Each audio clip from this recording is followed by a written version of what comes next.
Grandes mitos.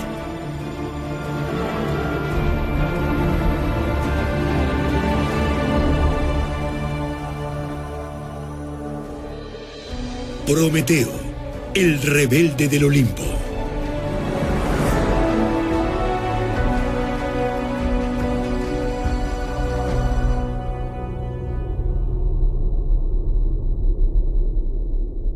¿De quién es esta silueta que entra a hurtadillas al Olimpo, al palacio del rey de los dioses?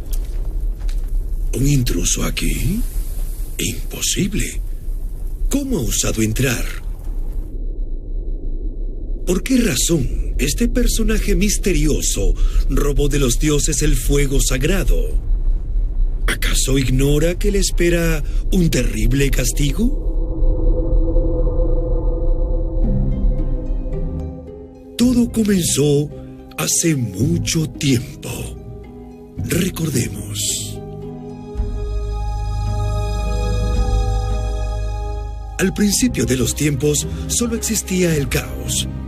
Luego apareció Gea, la madre tierra. Gea dio a luz a Urano, el cielo, y luego se unió a este, y de su abrazo nacieron los titanes, los cíclopes y los hecatónquiros. Entre los titanes estaba Jápeto. Jápeto tuvo por esposa a Clímene. Juntos tuvieron 4 hijos: Atlas, Menecio, Epimeteo y aquel que será el centro de esta historia, Prometeo. A diferencia de su hermano Epimeteo, cuyo nombre significa el que piensa después del hecho, Prometeo es el de la previsión, aquel que anticipa los acontecimientos antes de que sucedan. Esta rara cualidad le sería de gran utilidad.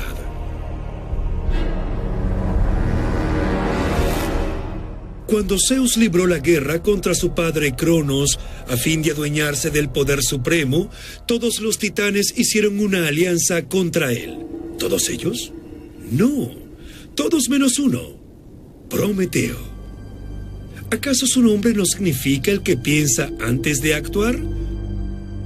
Prometeo previó que Zeus iba a ser quien saldría victorioso de este conflicto. Entonces, claro está, ofreció sus servicios al futuro rey del Olimpo y convenció a su hermano Epimeteo de hacer lo mismo. Prometeo aportaría al joven Zeus lo que le hace falta para la futura conflagración: la fuerza, la astucia y la malicia de la generación de los titanes. Comienza entonces la terrible guerra, la titanomaquia. Tal como Prometeo lo había previsto, Zeus triunfa y el mundo entra en un momento de relativa paz. No más batallas, proezas o hazañas notables. De allí en adelante los días se suceden en calma, uno igual al otro. Y en esta calma demasiado perfecta, los dioses comienzan a aburrirse. No más guerras, nadie a quien hacer feliz o hacer sufrir, nada. Entonces Zeus, cansado, se vuelve hacia su hijo Hefesto, el dios de las fraguas, el que forja las armas y los atributos de las divinidades del Olimpo. Zeus le pide que forje algo más que esos objetos estériles, algo excepcional, único, algo que pudiera distraer a los dioses. Hefesto reflexiona. Algo excepcional, único. Es fácil de decir, pero ¿qué puede ser? Hefesto medita largamente y se le ocurre una gran idea. Convoca en su estudio a los 12 grandes dioses que residen en el Olimpo y les explica lo que espera de ellos: que mezclen tierra y fuego, así como todas aquellas sustancias que pudieran ser combinadas. Con estos elementos primarios van a dar forma a los seres vivos. Algunos tendrán aletas, patas, caparazones, serán llamados animales. Otros serán exactamente iguales a los dioses. a los que se les llamará hombres. Y será solo machos. Esto acabaría con el tedio de los dioses. Todo estaba listo. Solo faltaba decidir las cualidades que se les atribuirían tanto a los animales como a los hombres. Zeus encargó a los dos titanes, Prometeo y Epimeteo, llevar a cabo esta importantísima tarea. Epimeteo, lleno de entusiasmo, le ruega a su hermano que le permita hacer la distribución. Prometeo, si bien es conocido por su previsión, comete la torpeza de aceptar. Epimeteo se puso a trabajar.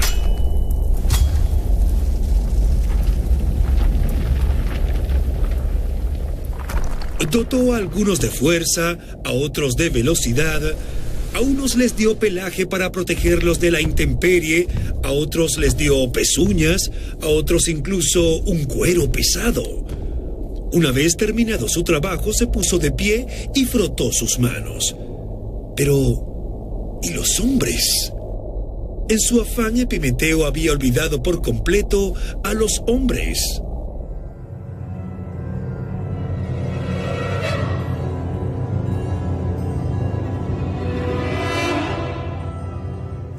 Helos ahí, frente a él, desnudos, desválidos, vulnerables. Peor aún, habiendo ya despilfarrado todos los recursos que Zeus le había concedido, Epimeteo no tenía manera de reparar su olvido. Prometeo decidió ir entonces en busca de Zeus y le pidió un gran favor: que se otorgara a los hombres los medios para protegerse de las bestias feroces. ¿Y por qué no? Los medios para cocinar sus alimentos. También que se les diera fuego. Zeus aceptó. Golpeó el suelo con su rayo y el fuego encendió las copas de los árboles. Los hombres solo tendrían que treparse a ellos para recogerlo.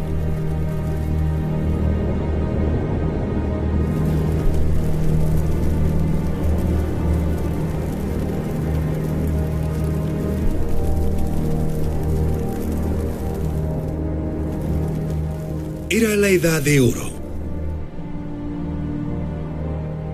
La vida de los hombres es apacible e incluso más bien feliz, ya que el trabajo no existía, ni las estaciones, ni las enfermedades.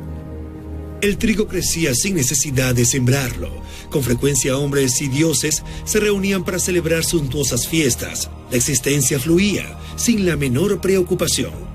Podía decirse que era el paraíso.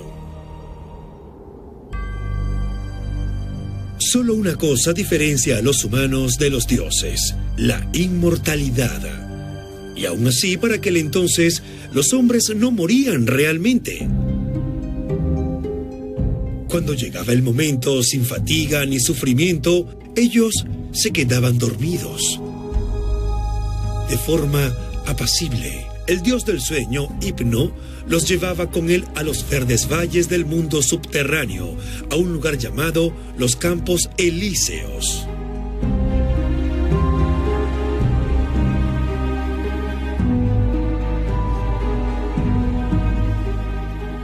Pero ocurrió que un día Zeus se cansó de compartir su vida con los humanos en igualdad de condiciones, de sentarse a la misma mesa con ellos, de verlos unirse a las mismas asambleas.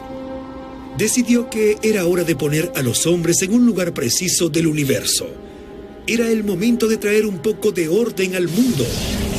Zeus en la cima, los dioses un poco más abajo y los hombres mucho más abajo.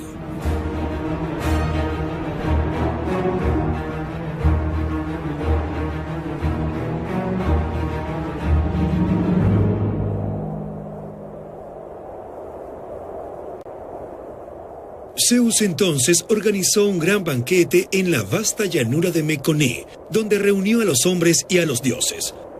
Ordenó que un gran buey fuera sacrificado y luego dividió en dos partes. La parte más hermosa, evidentemente, retornaría a los dioses. La otra será dada a los hombres. Y es sobre esta expresión, la parte más hermosa, que de ahí en adelante se jugaría el destino de la humanidad.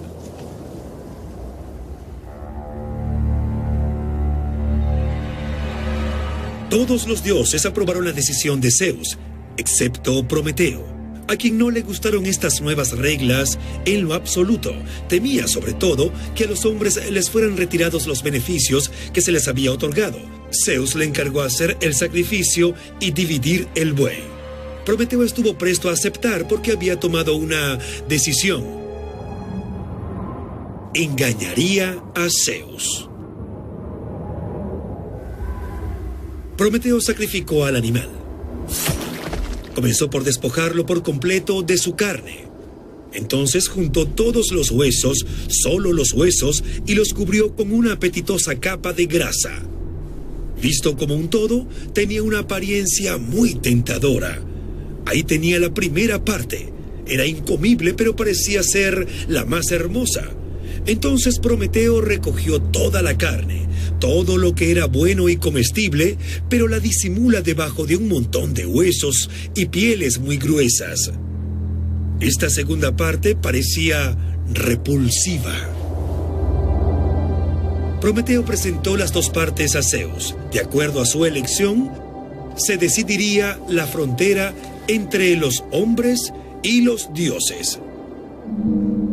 Como era de esperarse, Zeus eligió la parte que le pareció más atrayente, aquella que Prometeo había cubierto de grasa apetitosa. Pero al descubrir que solo consistía de huesos desnudos y no comestibles, dejó escapar su ira. Así las cosas, serán los hombres, los protegidos del astuto Prometeo, quienes tendrán que pagar.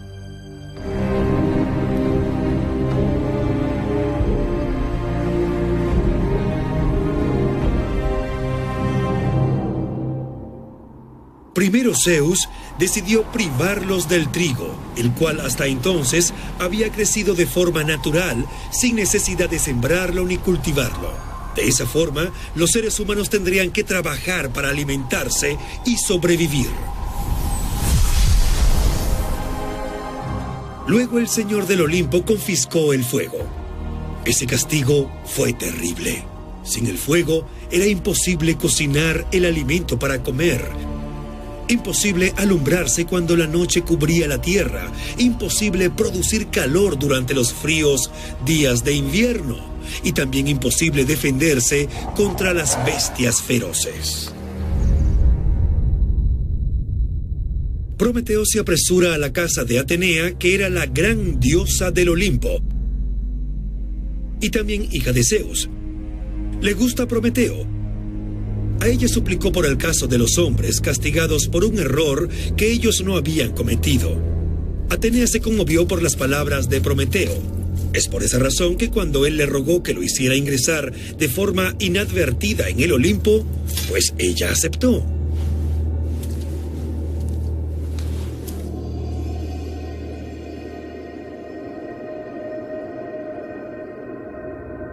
Entonces fue a él. Prometeo, a quien vimos ingresando en el recinto de los dioses con la mayor discreción posible. Fue él quien robó un trozo de brasa del fuego sagrado del Olimpo y lo deslizó en el tallo hueco de un hinojo. Él, Prometeo, ofrecería el fuego a los hombres. Este nuevo desafío al rey del Olimpo no podía quedar impune.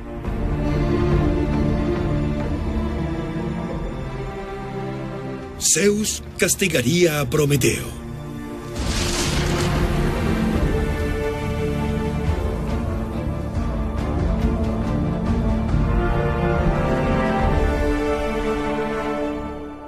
Llamó de nuevo a su hijo Hefesto, puesto que con los dioses había creado solo hombres, Zeus le ordenó forjar a una mujer hecha en arcilla que fuera a imagen de las diosas. No solo debía ser maravillosa, de una belleza impresionante, sino también dotada de todas las cualidades. Fue entonces que Afrodita le confirió la gracia. Atenea la dotó de las más finas prendas. Las horas la coronaron con flores. Las gracias adornaron su cuello con collares. En cuanto a Hermes, por orden de Zeus, infundió en ella una mente engañosa y manipuladora, un apetito sexual que nunca fuera satisfecho y, lo más importante, la curiosidad.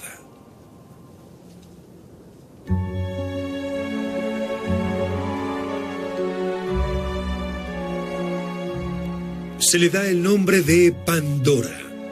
Pandora, que significa con los dones de los dioses.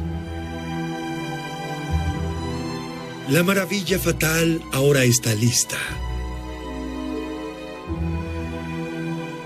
Con un respiro, Zeus le da vida. De hecho, Pandora es la primera mujer, el antepasado de todas las mujeres.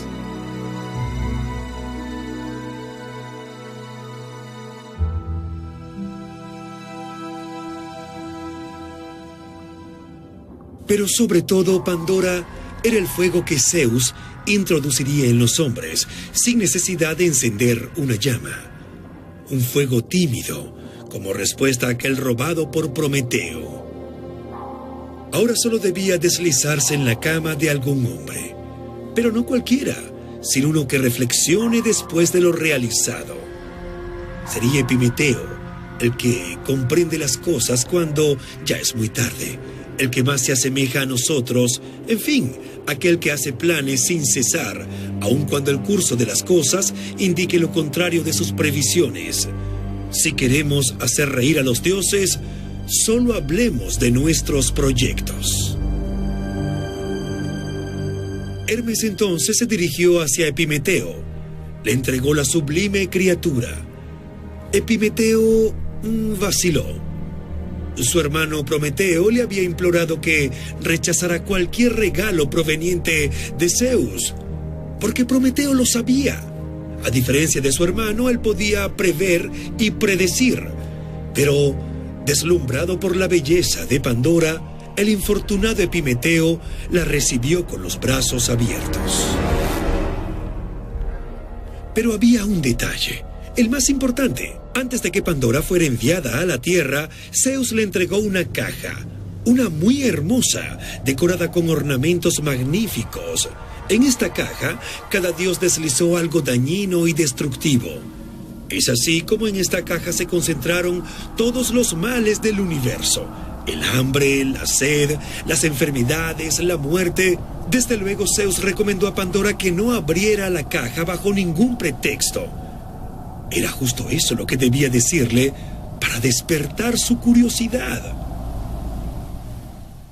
La misma noche de su boda con Epimeteo, incapaz de resistir la terrible tentación de saber lo que la caja contenía, Pandora se escurrió de la cama y levantó la tapa.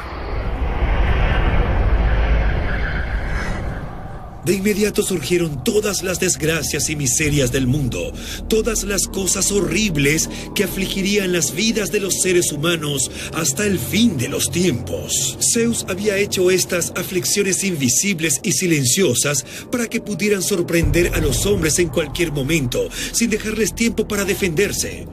Para empeorar las cosas, esta malevolencia se mezcló con las bondades que los dioses habían derramado antes sobre los hombres, de modo que ya era imposible reconocerlas o identificarlas.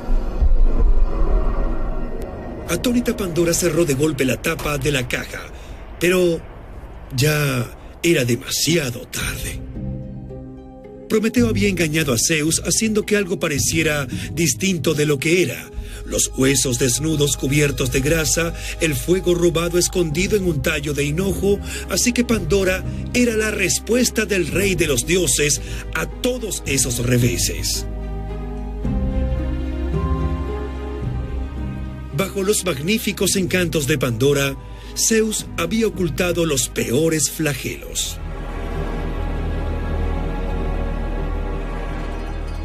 De ahí en adelante, separado para siempre de los dioses, el hombre tendría que sembrar una semilla en el vientre de una mujer si quería reproducirse, y tendría que plantar una semilla en la tierra si quería alimentarse. El bien y el mal se mezclan para siempre. Pero no todo está perdido, porque algo permanecía encerrado en el fondo de la caja de Pandora. Un aliento que no tuvo tiempo de escapar antes de que Pandora cerrara la tapa. Un aliento que había sido colocado en secreto por Hermes, sin el conocimiento de Zeus, y lo había llamado Elpis, que significa esperanza.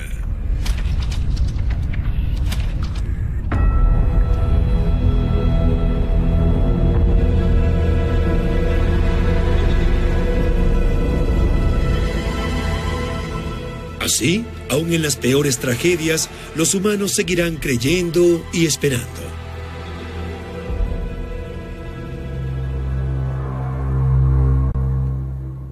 Zeus, que había castigado a los mortales, ahora tenía que castigar a su benefactor, y lo haría de la manera más cruel.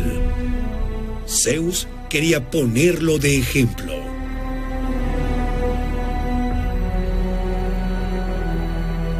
Hizo encadenar a Prometeo sobre una roca en algún lugar de la cumbre del Cáucaso, entre el Mar Negro y el Mar Caspio. Luego ordenó a un águila que devorara su hígado. El hígado simbolizaba el primer corte que Prometeo había querido ofrecer a los hombres.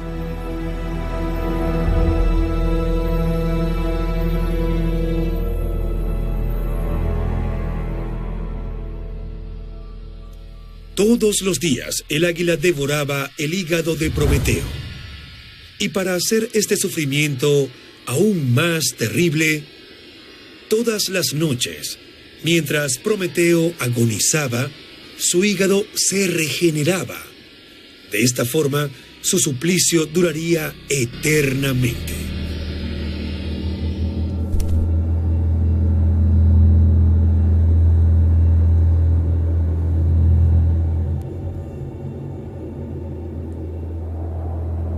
Prometeo aceptó la sentencia de Zeus. En lugar de gemir, en lugar de quejarse, continuó desafiando a su verdugo, porque en verdad Prometeo guardaba un secreto.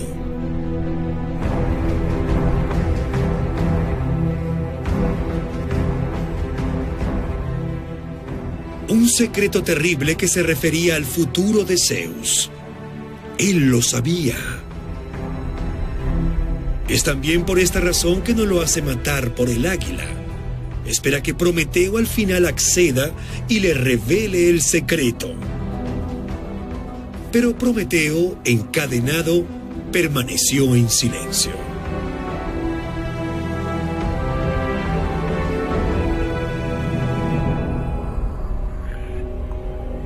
Si Zeus quería saberlo, primero tendría que liberarlo.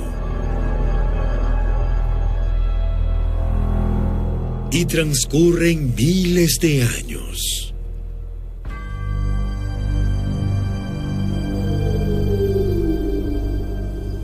En la tierra, dioses, semidioses e incluso simples mortales realizaron grandes hazañas. Y en todos los casos, Zeus logró salvar su trono cuando se vio amenazado. Pero solo tenía que descubrir el secreto sobre él que Prometeo se negaba a revelar. Entonces el amo del Olimpo terminó doblegándose. Envió al más poderoso de todos sus hijos mortales para liberar a Prometeo. Heracles, quien mató al águila con una flecha en el corazón y rompió las cadenas de Prometeo. El titán honra su promesa y revela a Zeus el secreto que de él conoce.